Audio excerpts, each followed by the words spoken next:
তুমি শুধু আমার শেষ পর্ব। স্কুল অডিটোরিয়ামে বসে আছে সবাই। বৃষ্টি তিতিরের হাতে ইয়া বড় একটা চকলেট ধরিয়ে দিয়ে তিতিরকে একটা চেয়ারে বসিয়ে দিয়ে একটু ওদিকে তার ক্লাসের বাচ্চাদের কাছে যায়। বাচ্চারা বেশ হইচই করছিল। তাদের শান্ত করাতে হবে। মেঘলা আবার দেরি করে ফেলেছে তিতিরের কাছে আসতে। তিতির নাক মুখ কুঁচকে বসে আছে। অনেকক্ষণ মেজ খালামণিকে না দেখতে পেয়ে ছোট্ট তিতির এদিক ওদিক তাকায়। এবার একটু ঘাড় ঘোরাতেই চোখে পড়ে দরজার দিকে। সেখানে আরও কিছু বাচ্চাদের সাথে স্কুল ফুল হাতে অপেক্ষা করছে বৃষ্টি। তিতির খালামণিকে দেখে গুটি গুটি পায়ে দরজা বরাবর খালামণিকে উদ্দেশ্য করে দৌড় দেয়। তখনই এন্ট্রি হয় আকাশের। ছোট্ট তিতির ঝুঁটি দুলিয়ে দুলিয়ে দৌড়ানোর সময় কোনো দিকে তাকায় না, তাই অসাবধানতায় ধাক্কা খায় আকাশের সাথে। সাথে সাথে উপর হয়ে ধপ করে নিচে পড়ে যায়। তিতিরের হাতের চকলেটটাও নিচে পড়ে যায়। তিতিরের পায়ে ব্যথা পেয়েছে, হাঁটু ছিলে গেছে। সরি বেবি, ব্যথা পেয়েছো? আমি আসলে দেখতে পাইনি। আর তুমি তো এভাবে কেউ দৌড় দেয় নাকি?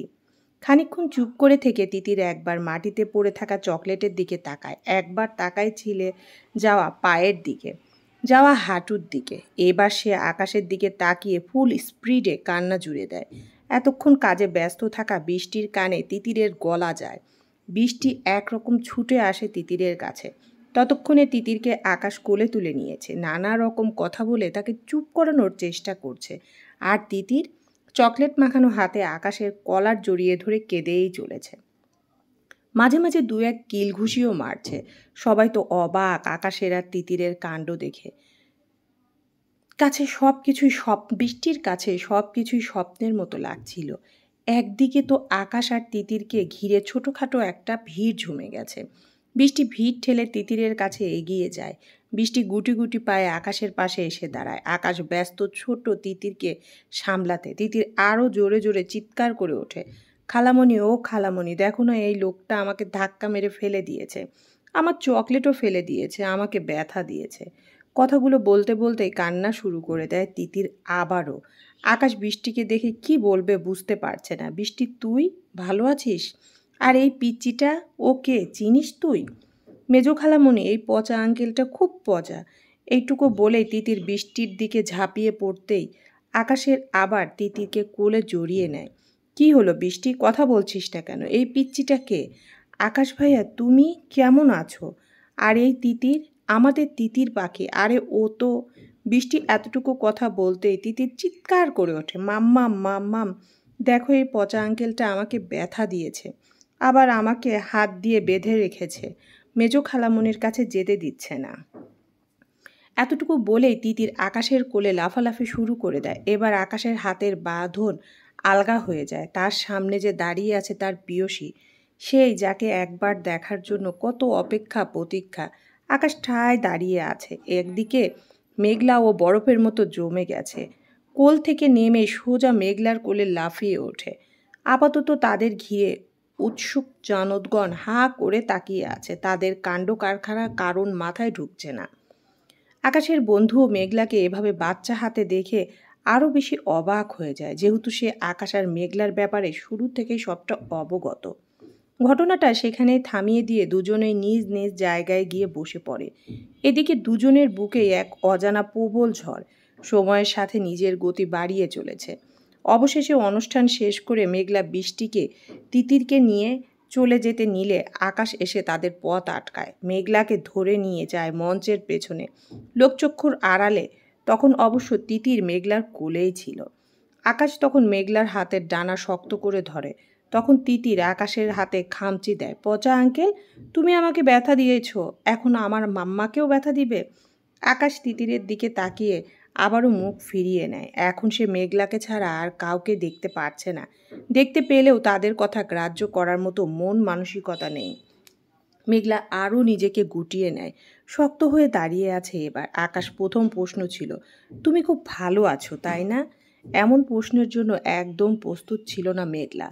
ভেবেছিল আকাশ হয়তো তাকে জিজ্ঞেস করবে বাচ্চা সম্পর্কে, তবে এমন প্রশ্ন মোটেও আশা করেনি সে।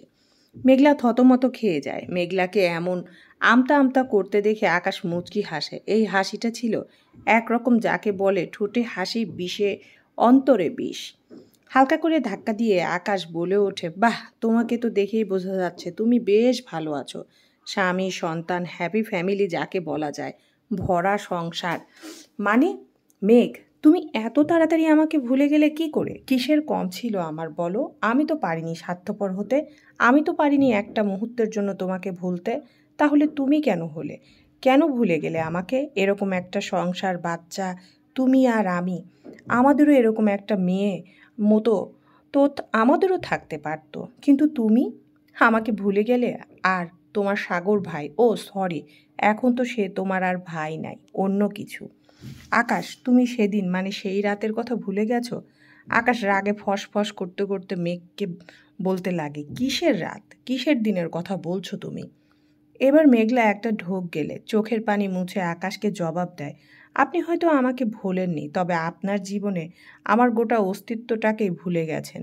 আকাশ আরও শক্ত করে চেপে ধরে হাত, দয়া করে আমার সাথে এমন অসভ্যতম করবেন না, না হলে আমি লোক ডাকবো। ভুলে যাবেন না আমি আপনার এক্স ওয়াইফ, আমাদের ডিভোর্স হয়ে গেছে, সেই সুবাদে আমার উপর আপনার কোনো অধিকার নেই। কথাটা বলেই মেঘলা তিতিরের হাত ধরে সামনের দিকে হাঁটা শুরু করে।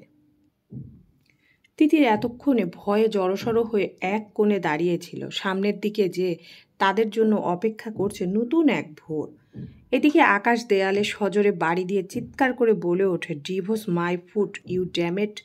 সম্পর্কের গুরুত্ব মানুষের চেয়ে বেশি কে বা বোঝে, তবে সমস্যা হলো কখনো কখনো এই সম্পর্কগুলো এতটাই জটিল করে ফেলে যে সম্পর্ক তখন হয়ে যায় পর্বতের সমান ভারী।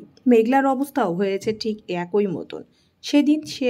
এতদিন সে অপেক্ষা করেছিল আকাশের জন্য, কবে আকাশ ফিরবে, আর কবে তার কাছে ক্ষমা চাইবে, আর কবেই বা সব কিছু গুছিয়ে নেবে। অথচ এখন তাদের সম্পর্ক এতটাই জটিল থেকে জটিল তার রূপ নিয়েছে যে তারা দুজনেই কেউই চেয়েও সব কিছু আগের মতো করতে পারছে না। সবাই অন্যের দোষ গুণ নিয়ে মেতে থাকতে পছন্দ করে। এদিকে ছোট্ট তিতির পড়ে গেছে এক অদ্ভুত চিন্তায়, তার ছোট্ট মাথায় এসবের কিছুই ঢুকছে না। ওই পচা আঙ্কেলের সাথে মাম্মামের অমন ঝগড়া, আঙ্কেলটাও মাম্মামকে ব্যথা দিয়েছে, এদিকে আবার আঙ্কেলের সাথে মাম্মাম ঝগড়া করেছে, একে ওকে প্রশ্ন করেছে, আবার মাম্মামকেও সরাসরি প্রশ্ন করেছে, তবে কেউ তাকে কোনো উত্তর দিচ্ছে না। রহিমা বেগম ছেলে ফিরে আসার খবর পেয়ে সরাসরি হোটেলে হানা দিয়েছে, যে করেই হোক ছেলেকে তার বাড়িতে ফিরিয়ে আনতে হবেই। রহিমা বেগম হোটেলে গিয়ে কেঁদে কেটে বন্যা বানিয়ে ফেলেছে। মায়ের কান্নার কাছে অবশেষে আকাশকে পরাজিত হয়ে বাড়ি ফিরে আসতে হলো।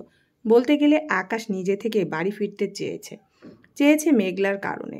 আকাশকে নিয়ে রহিমা বেগম বাড়ি ফিরতে আকাশকে দেখে সবাই অবাক, সবচেয়ে বেশি অবাক তিয়াস। আকাশ সবার সাথে কুশল বিনিময় করে তিয়াসের কাছে এগিয়ে যেতে তিয়াস আকাশকে এড়িয়ে যায়। আকাশ একটু অবাক হয়, আবার তিয়াসের কাছে এগিয়ে যেতে আকাশকে সোজাসুপটা জবাব দেয়, আমি তোমার কাছে অনেক ঋণী। শুধু আমি কেন, মেঘলা আর মামার গোটা পরিবার সবাই তোমার কাছে অনেক ঋণ করে বসে আছি। তুমি নিশ্চয়ই সেই ঋণের শোধ তুলতে এসেছো। অবাক হয়ে যায় তিয়াসের কথা শুনে, কিসের ঋণ ভাই, কি বলছিস? সেসব যা সত্যি তাই বলছি। আমি একটা চাকরির চেষ্টা করছি, চাকরিটা হয়ে গেলে আমি তোমাকে টাকাগুলো দিয়ে দেব। কি? হ্যাঁ, যাদের তুমি শিকারই করো না তাদের খরচ কেন দিবে তুমি? মানে? রহিমা বেগম দুই ভাইয়ের কথাবার্তা সেখানেই থামিয়ে দেন। সে বৃষ্টির মুখে স্কুলের ঘটনা সবই শুনেছে। এই মুহূর্তে আর আকাশের সাথে কথা না বলে হনহনিয়ে তিয়াস বাড়ি থেকে বেরিয়ে যায়। আকাশের উপর প্রচুর অভিমান করেছে মেঘলা, আর তিতিরের সাথে এমন অন্যায় আচরণ করেছে আকাশ, এজন্য আকাশের উপর তার ভীষণ রাগ। তিয়াসের এমন ব্যবহারে আকাশ ভীষণ ঘেঁটে যায়। যে তিয়াস ভাই বলতে পাগল, সেই তিয়াস আকাশের সাথে এমন ব্যবহার করছে। আকাশের ব্যাপারটা বড্ড চোখে লাগে। রাতে ডিনারটাও তিয়াস নিজের ঘরেই করেছে। আকাশ কোনো রকমে একটু খেয়ে সোজা তিয়াসের ঘরে যায়। আকাশকে ঘরে আসতে দেখে বৃষ্টি মাথায় ঘোমটা টেনে দেয়। বৃষ্টির এমন আচরণে আকাশ একটু মুচকি হাসি দেয়। বৃষ্টি, তুই অনেক বড় হয়ে গেছিস, তোরা দুজনেই অনেক বড় হয়ে গেছিস। বৃষ্টিকে কিছু বলতে না দিয়ে তিয়াস নিজেই বলে ওঠে, পরিস্থিতি মানুষকে বড় করে দেয়। যাই হোক, তুমি হঠাৎ আমার ঘরে কেন? আসতে পারি না? অবশ্যই, কিছু বলবে? উত্তর দিতে গিয়েও থেমে যায়, বৃষ্টির দিকে তাকায়। বৃষ্টি আর সেখানে না দাঁড়িয়ে বেরিয়ে যায়। তোমরা কথা বলো, আমি আসছি। বৃষ্টি বেরিয়ে যেতে আকাশ নিজে থেকে তিয়াসকে নিয়ে বারান্দায় চলে যায়। একটা সিগারেট ধরায়। কেমন আছিস? কোনো অসুবিধা হচ্ছে কি? অসুবিধা একদমই না। বড্ড অভিমান করে আছিস তোরা আমার উপর, তাই না? তুমি কি অভিমান করার মতো কিছু করেছো? এতটুকু একটা মেয়েকে ওই অবস্থায় তুমি একা ফেলে কি করে পালিয়ে যেতে পারলে ভাই? তুমি না ওকে ভালোবাসতে? এই তোমার ভালোবাসা? তুই মেঘের কথা বলছিস? মেঘ ছাড়া আর কেই বা আছে যার কথা বলবো? ও ভালো আছে, দিব্যি সুন্দরভাবে সংসার করছে। ভালো তো আমি নেই, একটুকু ভালো নেই, হয়তো কখনো থাকবও না। ভাই, তোমাকে আর জাস্ট কিছু বলার নেই আমার। তুমি তো কিছু জানো না, শুধু শুধু নিজের ভুল ধারণা নিয়ে পড়ে আছো। জেনে কি করব? বলো, কি পেলে যা তোমরা নষ্ট করেছো? সব সম্পর্কই ভুল বোঝাবুঝি থাকবে, মান অভিমান থাকবে, তবে ভালোবাসার চেয়ে সেই মান অভিমানগুলোকে বেশি গুরুত্ব দিয়ে ফেলেছো তোমরা, তাই না? তুমি না মেঘ, না আমাদের তিতির, কেউই ভালো নেই। তিতির পাখি শুধু মেঘের মেয়ে। তবে সমাজের চোখে তো বাবার নামের সাথে ওকে পরিচয় করিয়ে দিতে হবে, তাই না? শুধুমাত্র সমাজের কাছে ওর বৈধতা প্রমাণ দেওয়ার জন্যই ওকে ওর বাবার নামের সাথে পরিচয় করে দেওয়া হয়েছে। তাছাড়া ওর উপর তোমার বা এই পরিবারের কারো কোনো অধিকার নেই। হোয়াট? ওর বাবার নাম আকাশ, আকাশ আহমেদ। কথাটা শোনার পর আকাশ স্থির চোখে তিয়াসের দিকে তাকিয়ে আছে। তোমাদের মান অভিমান, ভুল বোঝাবুঝি সব কিছু শাস্তি পেল ছোট্ট বাচ্চাটা। আমি মন থেকে বিশ্বাস করি ও মেঘের, শুধুমাত্র মেঘের সন্তান। তবে দিন শেষে ও তোমার ঔরসজাত সন্তান। তাই আমি চাই বাচ্চাটা বাবা থাকা সত্ত্বেও যেন বাবা ছাড়া বড় না হয়। বাকিটা তোমরা বুঝে নাও। তবে মনে রেখো, কোনো সমস্যা সম্পর্কে সম্পূর্ণ জেনেই তার সমাধান খুঁজো। প্রায় ঘণ্টাখানেক হলো আকাশ মেঘলাদের বাড়িতে এসেছে।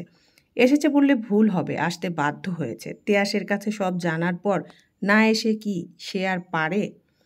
তিতির স্কুল থেকে আসার পর থেকে মেঘলা মেরে বসেছিল। বলতে গেলে একা বদ্ধ ঘরে বসে বসে বেশ কান্নাকাটিও করেছে। আকাশের এমন ব্যবহার কিছুতেই মানতে পারছে না। সেদিন রাগ করে সাগরের কথা বলেছিল, তাই বলে আকাশ তাকে এতটা ভুল বুঝবে? আর সেই রাতের কথাই বা কী করে ভুলে গেল সে? এমন হাজার অভিযোগ মনে ডালপালা মেলেছে। হঠাৎ করেই সকালবেলা বেরিয়ে যায় বাড়ি থেকে। বাড়িতে বলে যায় সে কোনো এক বান্ধবীর বাসায় যাচ্ছে, তিতিরকে নিয়ে যাচ্ছে। সে যদিও এর আগে কখনো মেঘলা তিতিরকে নিয়ে কোনো ফ্রেন্ডের বাসায় যায়নি, তবুও বাড়ির কেউ তাকে কিছু বলেনি। মেঘলার মা মেঘলার কাছে জানতে চেয়েছিল সে কখন ফিরবে। মেঘলা উত্তরে শুধু বলেছিল সময় হলেই ফিরবে। রাতে তিয়াসের কথাগুলো শোনার পর থেকে একরকম আকাশের ঘুমই হারাম হয়ে যায়। সারা রাত অনেক ছটফট করে ভোর হতে না হতে আকাশ বেরিয়ে যায় মেঘলাদের বাড়ির উদ্দেশ্যে। তবে মেঘলা যাওয়ার পরপরই আকাশ এসে হাজির হয় এ বাড়িতে। এবার মেঘলার মা আর দাদি মেঘলার অমন ব্যবহারের কারণ বুঝতে পারে। এদিকে বেলা গড়িয়ে যায়, মেঘলার ফেরার নাম নেই। মেঘলার ফোনটাও সুইচড অফ। আকাশ চুপচাপ বসেছিল। আকাশের সাথে কেউই কথা বলছিল না। এমনকি দাদি, মামি, নদী, কেউই কথা বলছিল না।